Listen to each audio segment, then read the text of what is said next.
So before I kick off, we're going to do 2 quick Slido questions. So for just a reminder of the code for people in the room or online, if you go onto the Slido website, and it's IAASA for IAASA, AEC for Audit Committee 2023.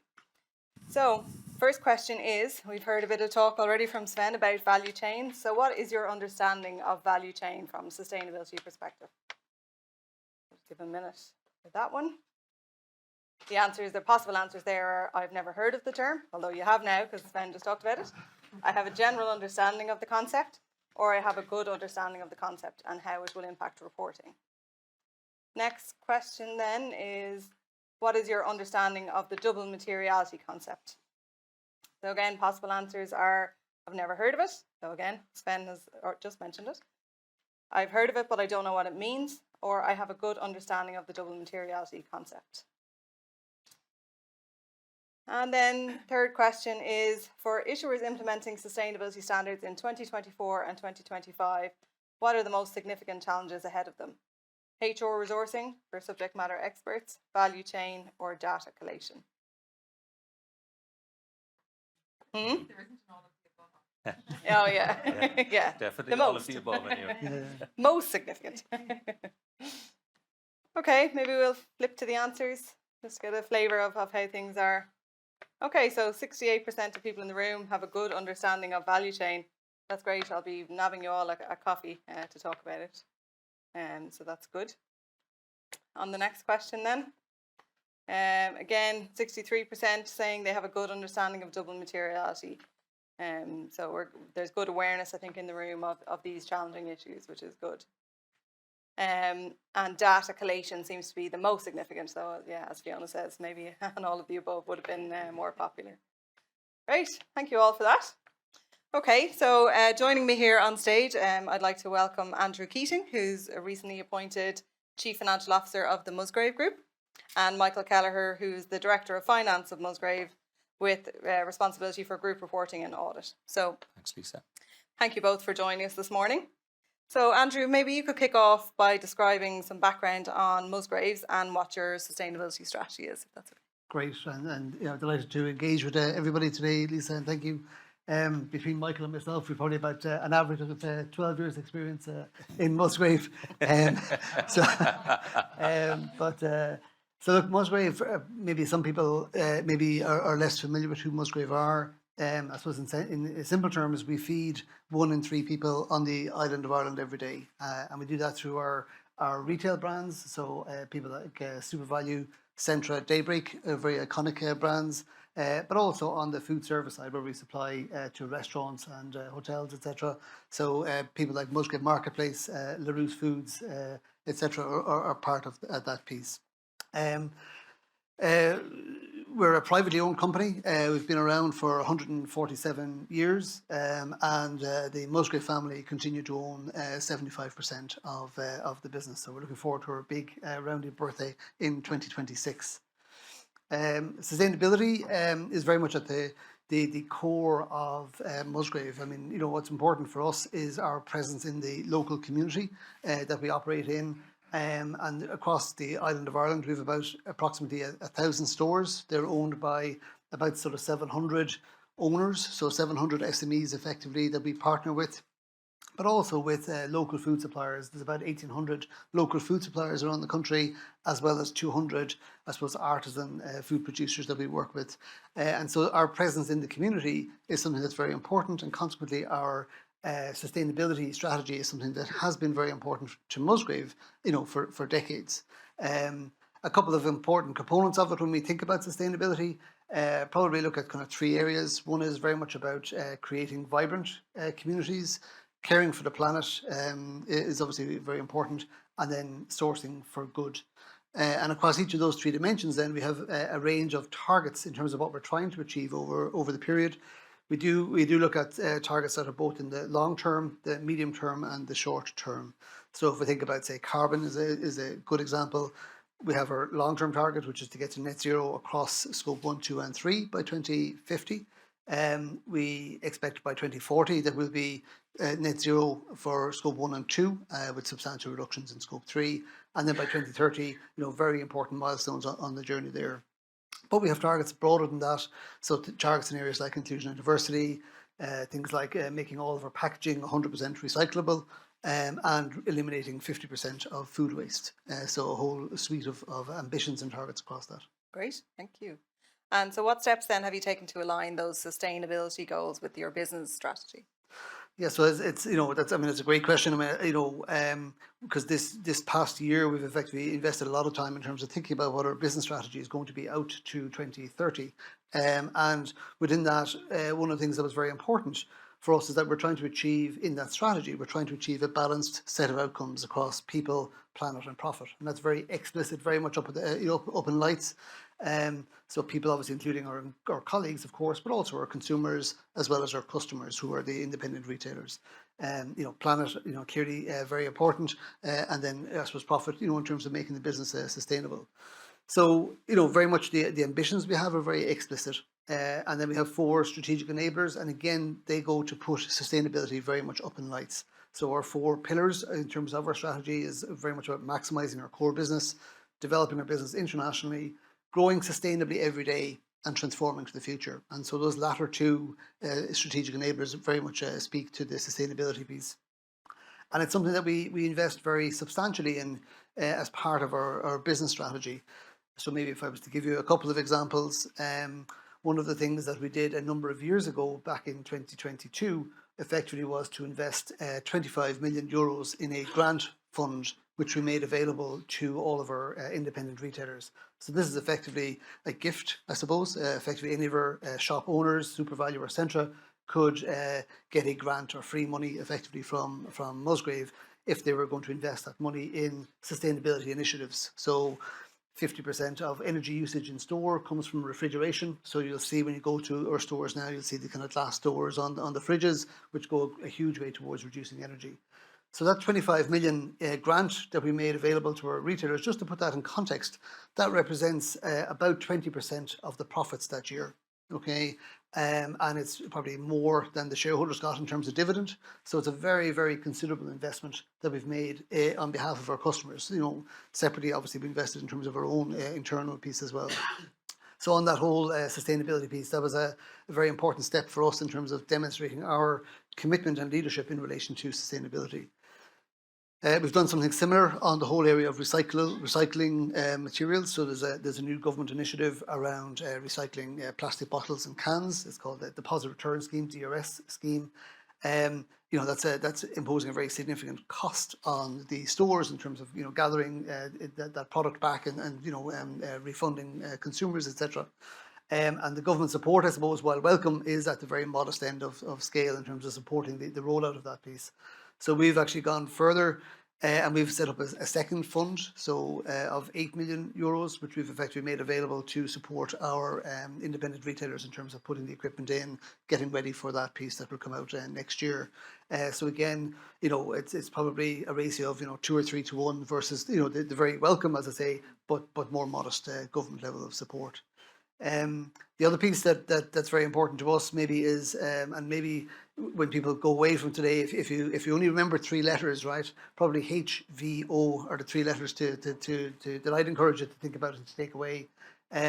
While it's not a perfect answer, there are very substantial benefits with hydro-treated vegetable oil, is what it's called. It's effectively an alternative to diesel. And so effectively, if you've got a diesel vehicle, as we have many of them in Musgrave, you can actually, without any modification to the engine, you can effectively put in HVO fuel, and it's probably better for the engine marginally, but it actually reduces 90% of the carbon emissions as compared to a fossil fuel that might go into those engines. Now, it's not perfect, and you have to be careful about where it's sourced from, etc. But in terms of creating an opportunity and a bridge towards a more balanced set of outcomes around transportation, it's a hugely important tool that should be in people's toolkits as they think about their overall strategies. The last thing I was going to say, it's interesting. So last month, Michael and I would have presented to the board, our strategy and the financial strategy that supports the business strategy, and that included, I suppose, the ongoing investments we're going to be making in this whole area of sustainability, recycling, etc., and explained to the board how much that was going to cost and the impact that was going to have on our profitability. And the reaction and the discussion with the board was very much about what would it take to go faster.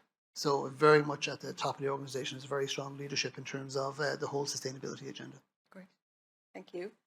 So I suppose as I hear you talking, I hear a lot of different stakeholders involved there. So what have you done to engage with those stakeholders, internal and external?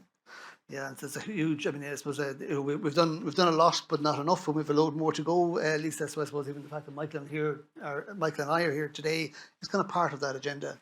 I suppose for us, we can't do it on our own. Partnerships are really important, and so engaging the full range of stakeholders is crucially important for us. I mean, there is no plan B.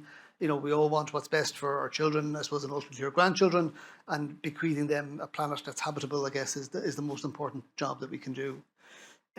So it varies just area by area. So if I look at, our consumers, very important, our shoppers, we've got a campaign which we're using to engage all of our shopper community in terms of, taking local action to achieve global impact. And so under that banner, we have, for example, we're looking at the Tidy Towns initiative, which has been an initiative that's been underway in this country for very many years. But we're now working with government to, I suppose, reimagine that concept of tidy towns to make it more sustainable towns, and using our presence in the community to actually, advancing that agenda in those local communities under that banner, as I say, of taking local action to achieve global impact.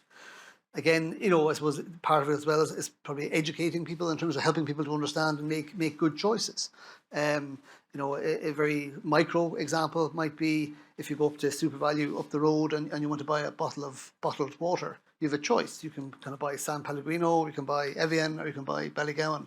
And I'm not sort of advertising any of the three brands, but ultimately, I suppose helping people to understand that the San Pellegrino travels 2,000 kilometres from its source in Italy. Evian travels, 1,200 kilometres from its source in the French Alps, and Ballygowan travels 200 kilometres from Newcastle West. So, again, because if you're buying the bottle of water here in Dublin, well, being aware of those sort of food miles, if you like, is something that will help people to make more intentional choices around that piece. But there's a whole range of other stakeholders or suppliers. We have, as we onboard new suppliers, they have to comply with a whole series of policies that we've set, including our ethical trading policy, and so they have to formally confirm that they're in relation to that. We look at our customers, which are the independent retailers, so supporting them, as I've mentioned, but also even in terms of some of the CSRD, while we have a lot of stores that are, one person, one store, we also have groups, and some of those groups will, despite the 25% alleviation that Sven referenced, some of those groups will actually form part of CSRD, and so it's important for us by investing in our central team to sort of share that out, if you like, with those people as well. And then across, society generally, an important part of agriculture is a huge contributor to greenhouse gases. And so, the Irish government have set 25% reduction in greenhouse gases coming from agriculture. In our own space, we're trying to achieve a 30% reduction by 2030. So that's kind of going beyond society. So there's a little bit of a challenge associated with that as well. Great, thank you very much. So maybe Michael, if I can turn to you now and ask you about how you go about measuring the financial impact of sustainability. Yeah, and just before I get to that, Lisa, just to explain maybe that Musgrave, we report under FRS 102 rather than IFRS, which most people in the room would be under IFRS. And we currently report a non-financial statement which runs to about 4 or 5 pages, and we're heading towards a report on the CSRD, which will essentially double the size of our annual report and maybe run to maybe 60 pages. So that's the journey that we're on. In terms of those financial measures, maybe just to give you a couple of examples, if you take something like a Frank and Honest coffee machine, or the Frank and Honest brand, which we created ourselves from scratch about 5 or 6 years ago. It's now the biggest coffee brand in the country. That had sustainability at its heart. So the machines are designed to be recyclable. The coffee beans are all rainforest aligned, and the cups and the lids are all fully compostable. There's a company in Clare producing them. So the cost really didn't come into it. It was very much an inherent part of the brand. If you then look at something like solar panels, which are a substantial investment, I'm sure many companies in the room are investing in them. The payback isn't necessarily that terribly short, but you can measure the payback. You can see the reduction in energy, and you can measure it. When it comes to something like HVO that Andrew mentioned earlier on, the three letters, it is more expensive than diesel. So whilst we have an ambition, we're using 1 million of litres of HVO this year. We want to get to 3 million by 2025, and ultimately 50% of the fleet running in HVO. Potentially that will have a cost, but it's a cost that we're prepared to invest. And that's that. They're the types of trade-offs that we will have that have to face. There was a survey done recently by the Institute of Chartered Accountants that said 25% of companies don't believe that investing in green initiatives will result in additional customers. Now, we're part of the 25%. It's an essence of what we do. Community is at the heart of what we do, and food is at the heart of what we do. So sustainability also has to be there. Great, thank you. So I think you have a CSRD working group. We have indeed, yeah. And how's progress with that? Yeah, so we've made reasonable progress. So we've finished our double materiality assessment, which was the first phase of the journey.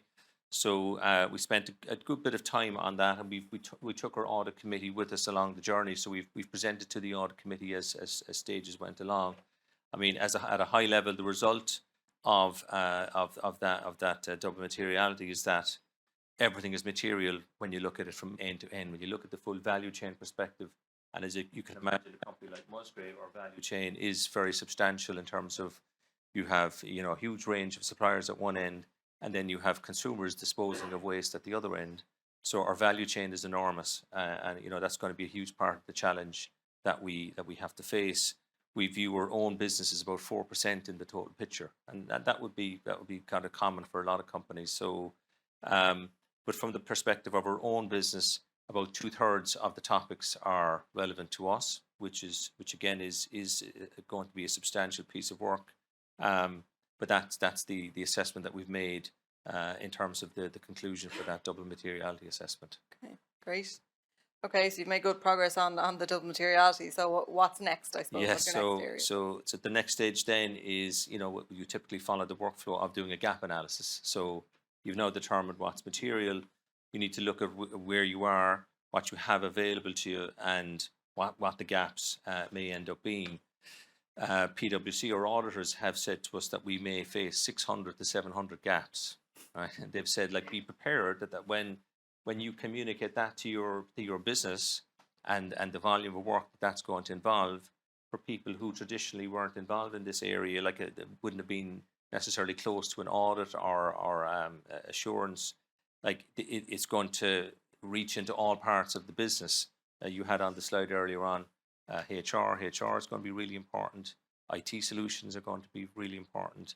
Clearly the sustainability function, which is within our trading division, our trading department, is going to be heavily involved, as are clearly finance and finance professionals. So that piece of work is just kicked off, and our kind of overall view on it is that when you look at sustainability, we've been doing sustainability for a long time, albeit in an unstructured fashion. And we produce a sustainability report, doesn't have an audit opinion attached to it clearly, and we kind of choose the measures that we want to focus in on. We're going to have a much more rigorous approach in that area in the future, because the topics are determined by CSRD, and ultimately there will be an audit opinion attached to that. When you move across into the social space, we haven't been reporting externally, or there's very little reporting in that area. So that's going to be new. There's a lot of topics in a lot of areas. Companies won't have the data that's been asked for. Some of it's quite sensitive data around work-life balance, around gender, stuff like that. And so that data is going to have to be gathered. And ultimately it'll have to be done in a controlled fashion, in a fashion that will stand up to audit, which isn't necessarily how the data is in the system at the moment. So that's the next phase that we're going through, is that gap analysis. Great, thank you.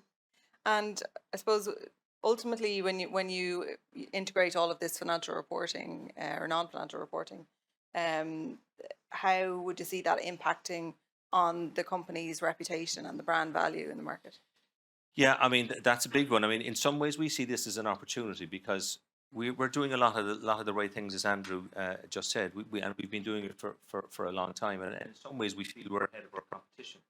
So the CSRD and the formal publication of what we're doing, particularly in the sustainability space, is going to enable us that opportunity to say, look, this is where we are on a lot of these measures. Now, part of the challenge you're going to have is that if you set your targets and your measures, your KPIs to measure where you are on the target, if you at a particular point in time you're not where you expect to be, there's a narrative that needs to go along with that as well. And that's going to be a challenge, the time that it'll take to go through all of those topics. And as I say, populate 50 pages of a report is going to be demanding. But our view is that we're doing a lot of the right things as it is. I mean, this is all about, as Sven said earlier on, it's about driving behaviour to bring greenhouse gases a bit below 2 degrees, below 1.5 degrees. We believe we're doing a lot of the right things. So we think that this is only going to be enhancing for our brands. Just one final thing on that, I suppose, is that there's a corporate brand, which is how we report at the moment, and then we have obviously sub-brands, SuperValu, Centra, Frank and Honest, and so on. We don't report like that at the moment. So that's also going to be a challenge to try and translate what's in the first half of our annual report on CSRD into that reporting on the brands. So that would be part of our challenges. Great, thank you.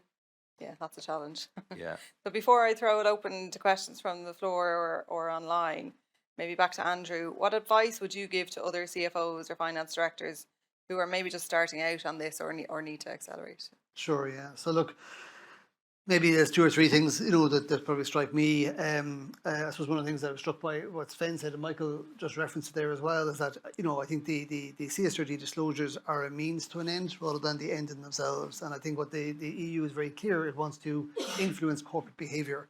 And so in that context, I'd probably encourage people, and Kevin mightn't love this, but I'd encourage people to maybe to focus as much on the strategy and the narrative as on the technical compliance with the standard. Maybe I can say that because it doesn't regulate me anymore. But but I suppose ultimately the 60 pages or more that Michael kind of referenced, like ultimately that'll have to be translated into I suppose a narrative that will be relevant and engaging for all of the stakeholders that we touched on earlier, Lisa.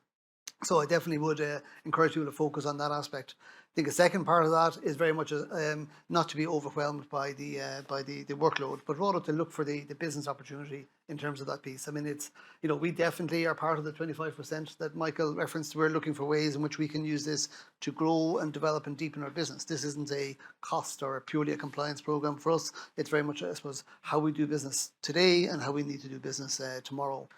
I suppose having said that, I probably would encourage people to start yesterday rather than today. I think there is a considerable amount of work to be done. And I certainly, from my perspective, I'd much prefer to regret over-investing in resource at the start of this journey rather than regretting insufficient investment later on. That happened to me earlier in my career, and those scars still haven't sort of healed. I think in that regard, Michael was probably too modest, and so I'm going to give it a little advertising. He has a couple of roles up on LinkedIn, so if there's any talented people in the room or online, Michael would be delighted to chat to those folks as well. Great, thank you, Andrew. So yeah, I'll throw it open to questions. Just one at the back. Hello, Cherian is my name, and to look after some of your franchises, about 6 or 7 of them. Question is, what have you done to collate the information at the moment from as Musgrave as a brand, and then also the smaller franchises that work with you? What have you done about collating information? Yeah, and if I can take that one, Andrew. So as I say, our focus up to now has been on sustainability, and it's been really on our own business. So we've collated a lot of data on our energy use, for example, on packaging, on waste. But it is focused on the Musgrave as a group. We're very conscious that some of our larger retailers will exceed the threshold like the 40 million turnover threshold, 20 million assets, and the 250 employee threshold. So we're very conscious of those larger groups, that they will also come in under this reporting CSRD regime, albeit a little bit behind us, but we will be bringing them on the journey. In particular, I'm not sure of the size of the franchisees that you're dealing with, but the smaller guys will need to work with us as well in terms of what we're doing for the consumer. So the DRS scheme, for example, will affect all of our retailers, but it'll be more, they'll be working with us more on the strategy. I would think it'll be the bigger guys will have to worry about CSRD. So not sure if that answers the question. Or Andrew, do you want to add anything to that? Just the only thing I'd add to it, Michael, I suppose one of the things we're conscious of is that within the Musgrave ecosystem, right, 96% of our greenhouse gases are scope 3. So they're, either kind of upstream or downstream. And so while, if you like, Musgrave as a discrete part of that ecosystem is 4%, our mandate and our focus is across the full 100%. So maybe at one level, the simple answer to your question is, not enough, I suppose, in terms of what we've done so far. But it's obviously part of a longer journey, but our mandate is very much the 100% of greenhouse gases, including scope 1 and 2 for us, but scope 3, both upstream and downstream, including the franchise stores that operate across the whole island of Ireland.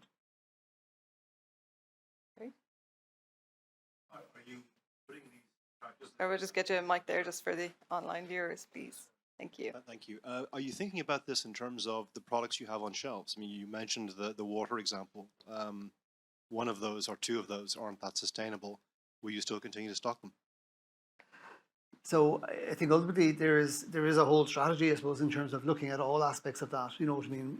Both in terms of the products that we have, how they're presented, how they're designed. So again, if I think about, say, if I keep the water example going for a little bit longer, I suppose you've got the plastic bottles, if you like, for our own brand water is now fully recycled bottles. You've seen us change some of the packaging around. So instead of say a bunch of bananas coming in kind of a plastic bag, they now come with a kind of a recyclable and compostable cardboard wrapper, if you like. And then there's also a piece about, I suppose, evolving to what the consumer wants as well, in terms of, as we look out to 2030, we're seeing more and more households, I suppose, will be kind of 1 and 2 person households rather than, a greater number of people in the households.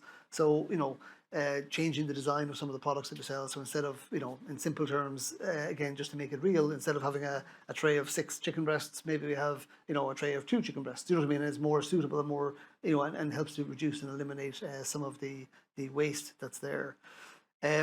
So I suppose it is about bringing consumers on that journey in terms of that piece as well. I mentioned, kind of agriculture and meat, and that's a very important contributor to greenhouse gases.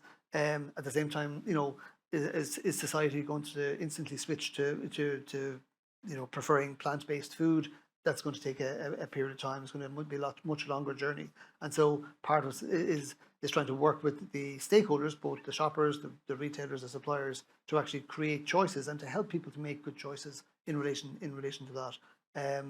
Will we delist certain products? I think that's something that probably for later rather than for now. But it is very much, I suppose, we're very committed to the targets that we've set, both 2025, 2030, 2040, 2050.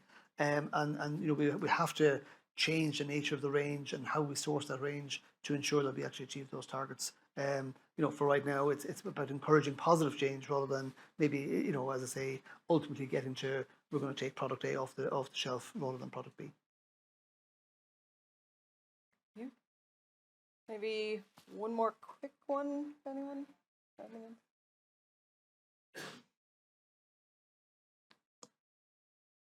Thank you. From a data capture point of view, have you had to adapt the ERP system, or how are you going to quantify some of these measures that you've got involved in to aim ultimately to having to do the 60 pages and the impact on the financial statements? So how are you managing that piece? We're probably a little bit early to answer that question. We absolutely recognise we're going to have to invest in we don't have an ERP system to capture this today. And it's in bundles of different pockets throughout the company. and there's lots of providers out there. There's lots of people making contact with us to say we can offer you a system X, Y, and Z. We haven't made any choices around that yet. As I say, we're still at the gap analysis stage, but that is something that's very much is going to be very much part of the journey. We have a system you might have heard of called Excel. I didn't want to say that. Yeah, I think Excel might be the solution for an awful lot of people. It's such a breadth of information you're getting from them. My colleagues give out about finance saying we're addicted to Excel, and I suspect we're not alone. Yeah. Okay, we're just on time, so thanks again to Andrew and Michael for joining us and sharing your journey. I think it's been very, very insightful, and yeah, I've certainly learned a lot today. So thank you.